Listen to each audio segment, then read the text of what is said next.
My name is Anna Harper. My life wasn't always perfect, but I always told myself to be grateful because it could be worse. I have been married to David for 7 years. The first few years were beautiful, but gradually he became consumed by work. Our late-night conversations became rare. David stopped asking about my feelings.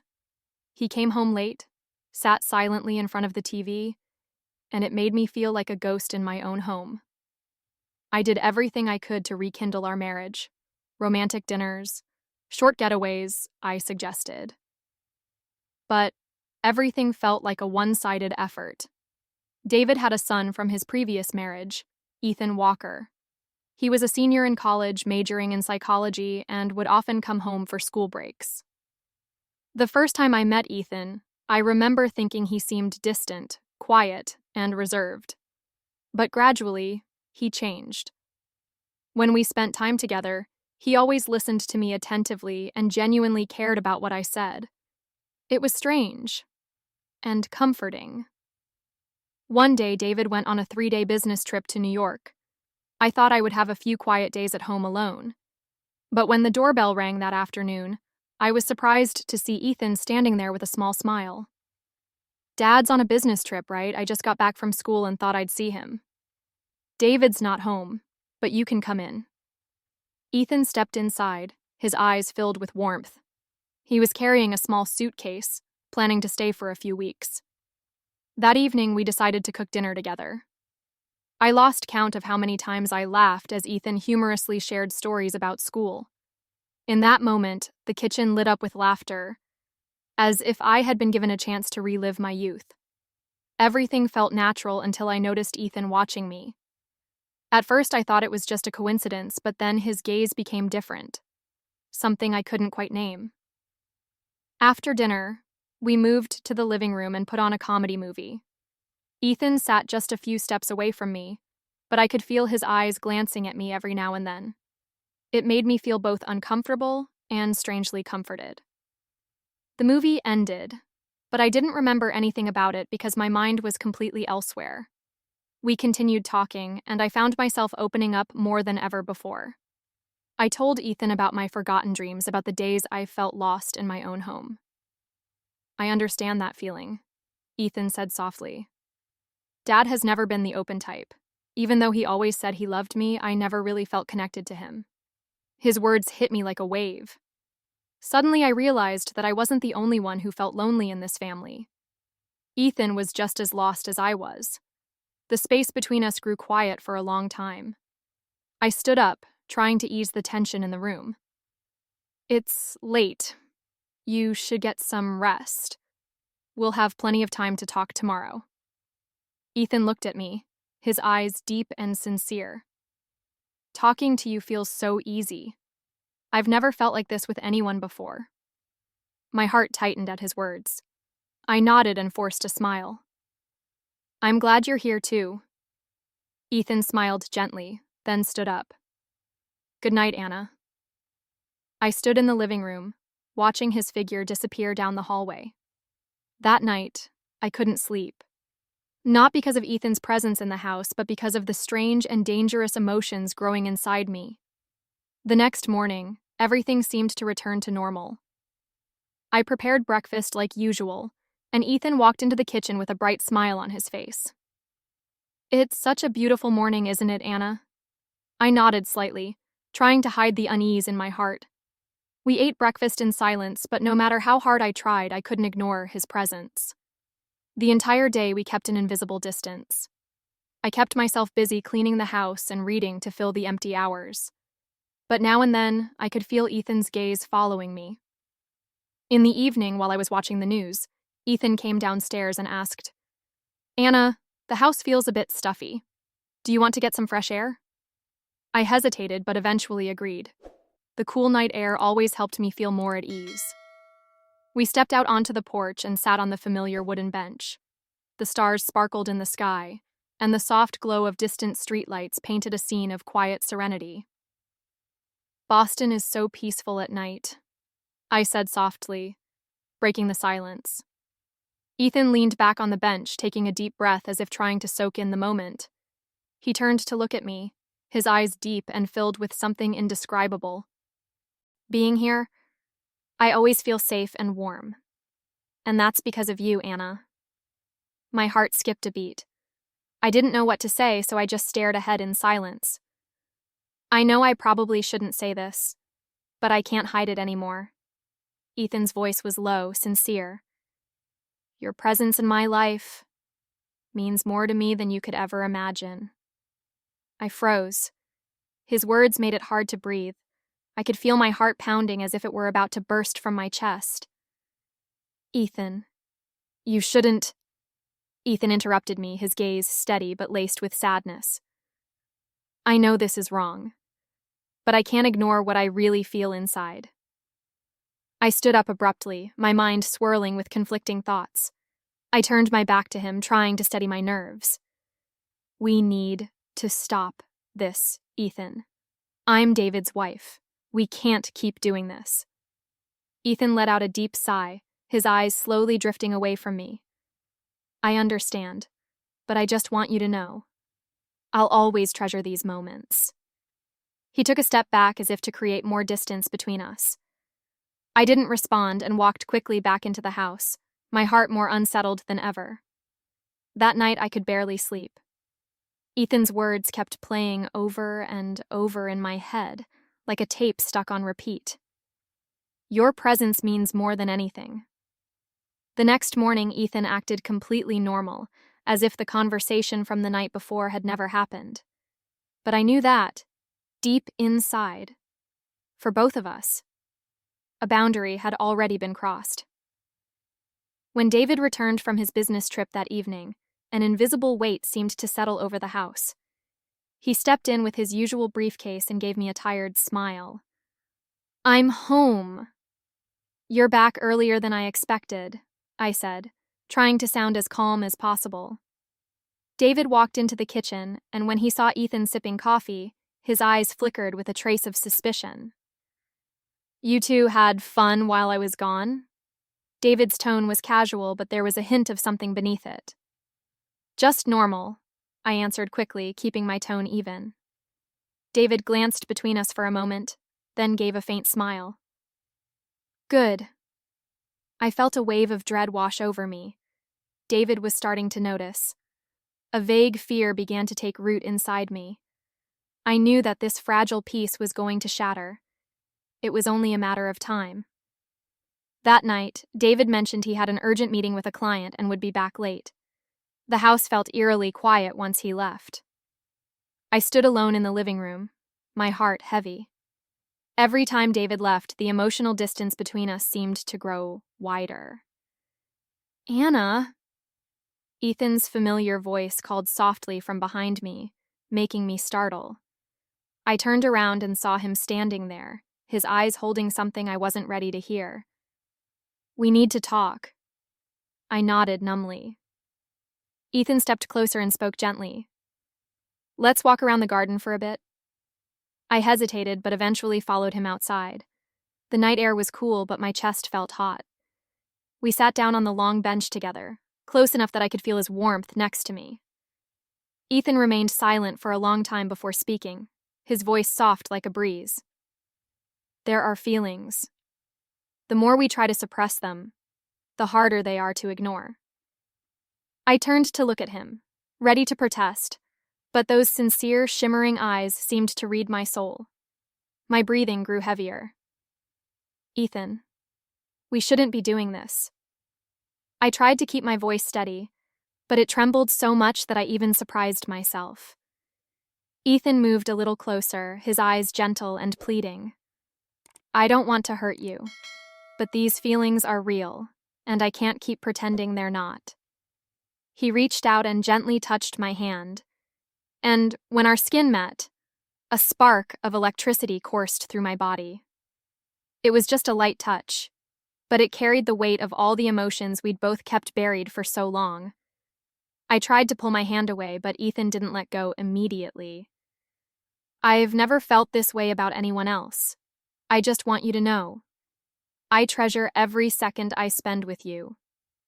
My breath hitched, uneven. We can't. This is wrong. but my words were fragile and weak, like a thin thread in the midst of a storm. Ethan gently lifted my face, his eyes filled with both honesty and sorrow.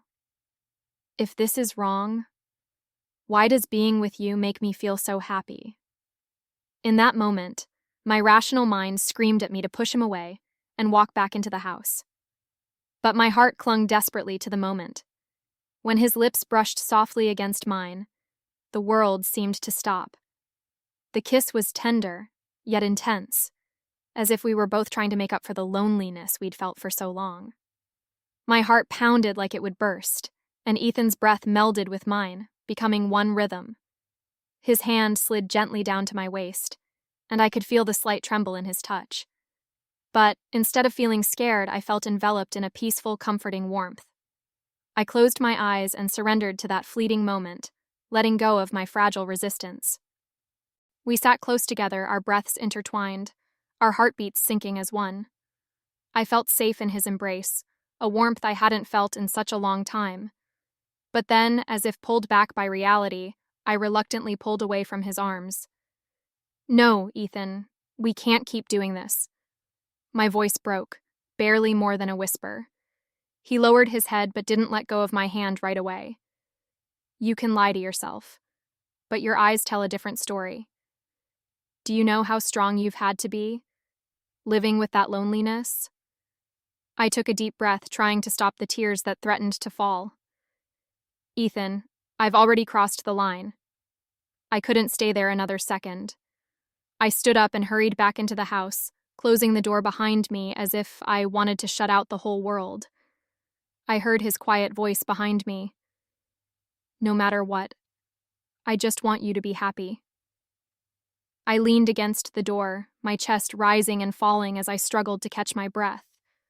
But what had just happened felt like a whirlwind that had wrapped around me, leaving me completely lost. My heart was still racing, its chaotic rhythm out of control.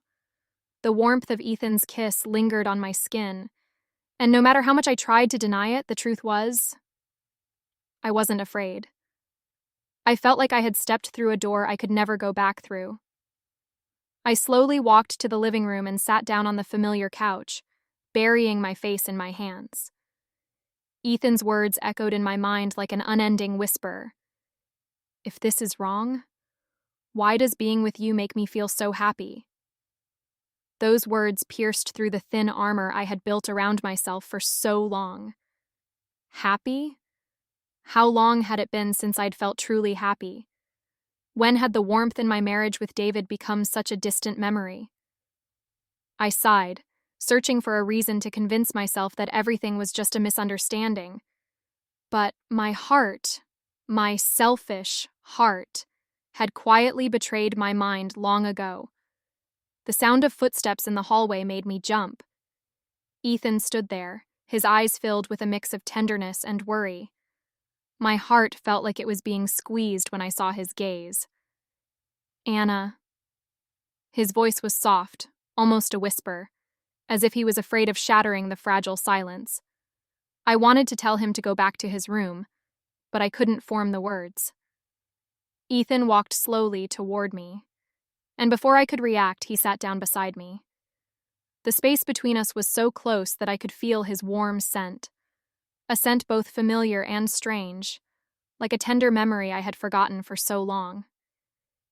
"You don't have to be strong in front of me," Ethan said softly, his eyes fixed on mine as though he was trying to uncover the truth I was trying to hide. I felt his hand rest gently on mine, a soft touch, but deep enough to make the whole world around me stand still. "I just want you to know, you're not alone."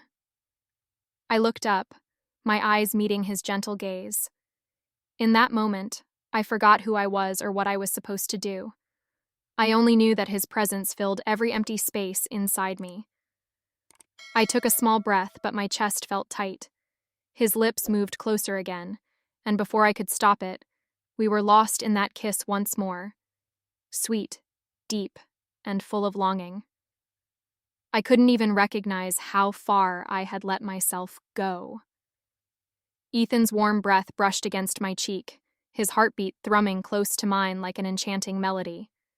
His fingers glided gently through my hair, as if afraid I would disappear if he let go. I didn't know how long passed before I whispered, "What? What are we doing?" My voice broke between uneven breaths, but even as I asked, I knew I didn't truly want to stop. I could feel his heartbeat aligning with mine, a connection I had unconsciously searched for so long.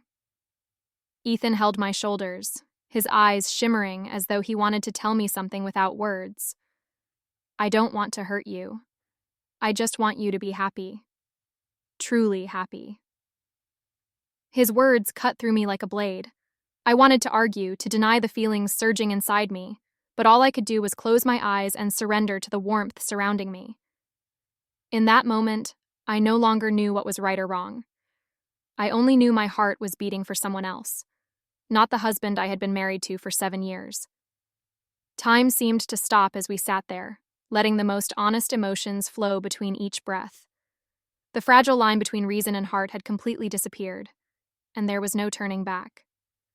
The next morning, the soft sunlight filtered through the curtains, but I couldn't feel its usual warmth. I sat motionless on the bed, my eyes staring into the void. My heart was still heavy with the emotions of the night before. Something about it felt so real, and so wrong. I heard the soft sound of footsteps in the hallway. Ethan walked into the kitchen, making coffee like he did every morning, completely composed.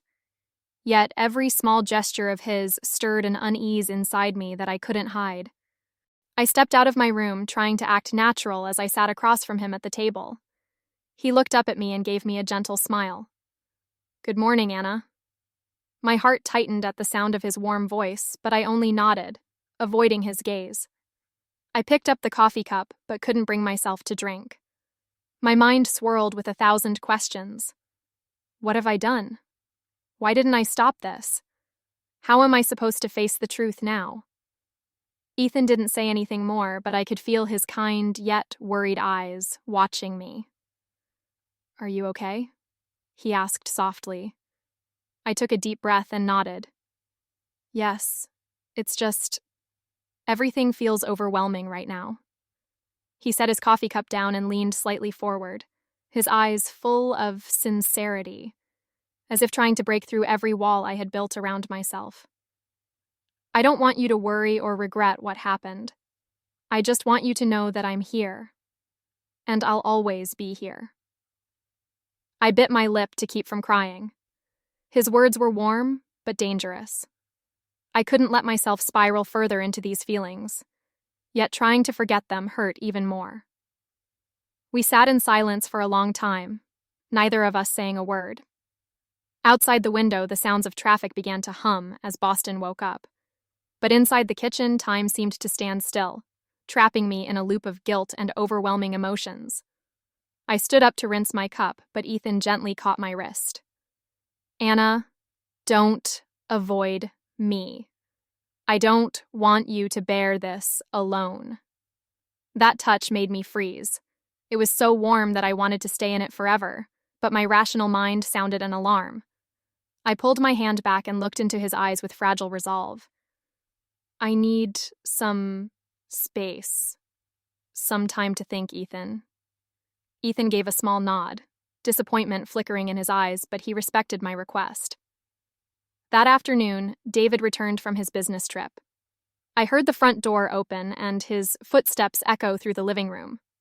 I rushed out, forcing a natural smile as he stepped inside, looking exhausted. "I'm home." "Everything okay?" I asked, trying to hide the tension in my voice. David set down his suitcase and leaned in to kiss me lightly on the cheek, a gesture so familiar, yet it felt hollow. I forced myself not to pull away, but it only made me more aware of how vast the distance between us had become. "Yeah, the trip went well, but I feel like I missed something at home." David glanced around the room and his gaze landed on Ethan, who had just stepped out from the hallway. His eyes briefly flashed with something suspicious, something I had ignored for too long. "Hey, son, everything good?" David's tone was friendly, but there was a hint of scrutiny beneath it. "Yes, everything's fine," Ethan replied calmly, but I noticed how quickly he avoided his father's gaze. The tension in the room was so thick I could almost feel it pressing down on us. David walked over and placed a hand on my shoulder, but his touch didn't bring the reassurance I longed for. Instead, I felt like I was standing on the edge of something that was about to break apart. That night, as David sat in front of the TV like usual, I retreated to the bedroom, my mind a chaotic mess. But one thing was clear. The worst hadn't happened yet, but it was looming closer than ever. In the days that followed, the atmosphere in the house became heavy, as if everything was suspended in midair, ready to shatter at any moment. I tried to keep things as normal as possible.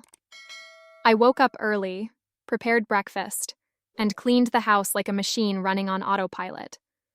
But no matter how hard I tried, I couldn't ignore the awkwardness that filled the room whenever I met Ethan's eyes. One morning, I walked into the kitchen to get a cup of coffee. Ethan was there, leaning against the counter with a thoughtful look on his face. When he saw me, he gave me a soft smile. "Good morning, Anna." That smile, gentle but so familiar, made my breath catch in my throat. I nodded and quickly looked away, as if another second of looking at him would pull me back into those feelings I was desperately trying to resist. I noticed that every time we shared the same space, the kitchen, the living room, even the porch, there was a silence between us that felt impossible to fill. We became more cautious, like even the smallest touch or the slightest glance would reveal the truth to David. One afternoon, David decided to spend the day at home, a rare occurrence in recent months. He suggested that the three of us have lunch together in the garden. I reluctantly agreed and set up the food on the large wooden table under the oak tree. During lunch, David talked a lot about work and his new projects. Ethan and I stayed quiet, but anxiety churned inside me. At one point, I glanced up and accidentally met Ethan's eyes. His eyes were full of unspoken questions, and I understood every one of them. My heart pounded as I realized that David was also watching where my gaze had landed. "You two are awfully quiet today," David said with a smile, but his tone felt probing. I let out a laugh, but the sound felt hollow. "Maybe it's the heat," I replied quickly. David studied me for a moment longer, then shrugged and returned to his salad. But I knew. He had started to notice the fragile, awkward space between me and Ethan. Later that evening, after David went to bed early from exhaustion, I stayed in the living room, searching for a moment of quiet in my own thoughts. But then I heard familiar footsteps approaching. Ethan stopped at the doorway, his eyes filled with hesitation. "Anna," he whispered. I didn't answer, but I knew he would come in.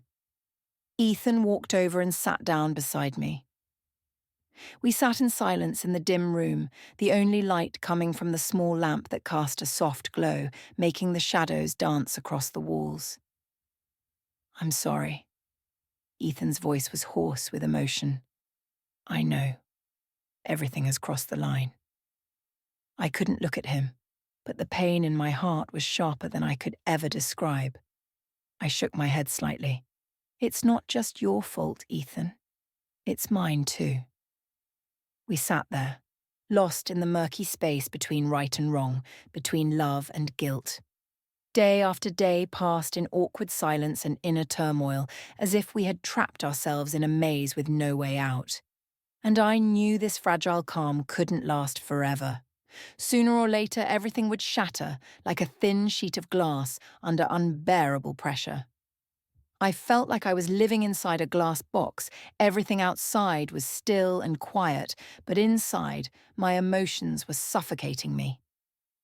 David began paying more attention to the small gestures between Ethan and me. His casual questions seemed to carry layers of meaning that I was too afraid to decipher.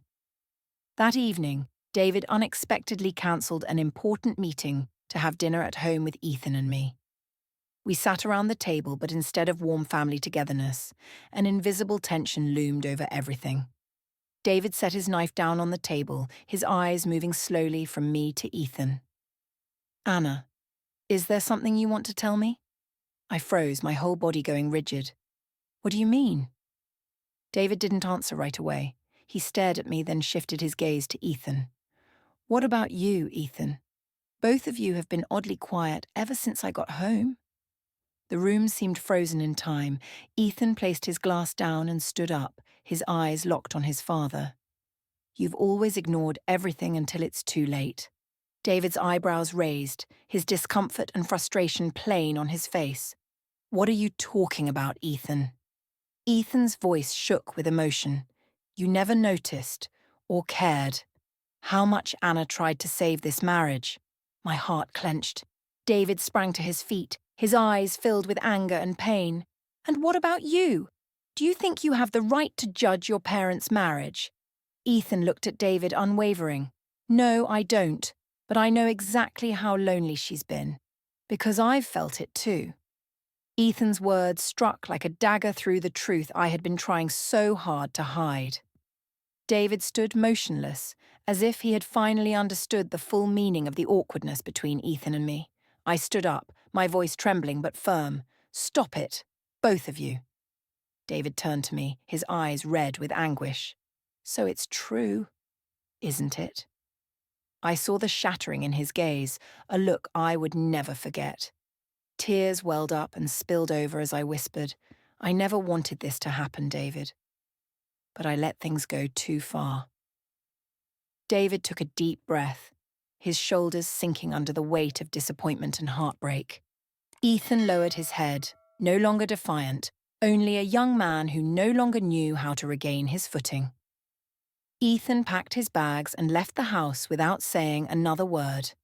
I stood at the doorway, watching his figure disappear beneath the dim streetlights. David stepped into his office and shut the door behind him, leaving me alone in the vast emptiness of the house. I sat on the porch steps, listening to the distant hum of the city at night.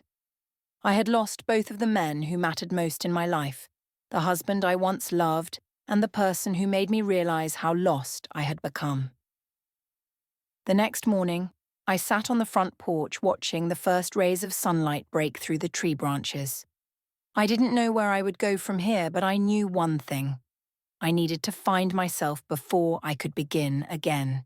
I couldn't change what had happened, but I could choose what would happen next. And no matter how uncertain the path ahead seemed, I knew that the truth was the only way to free all of us.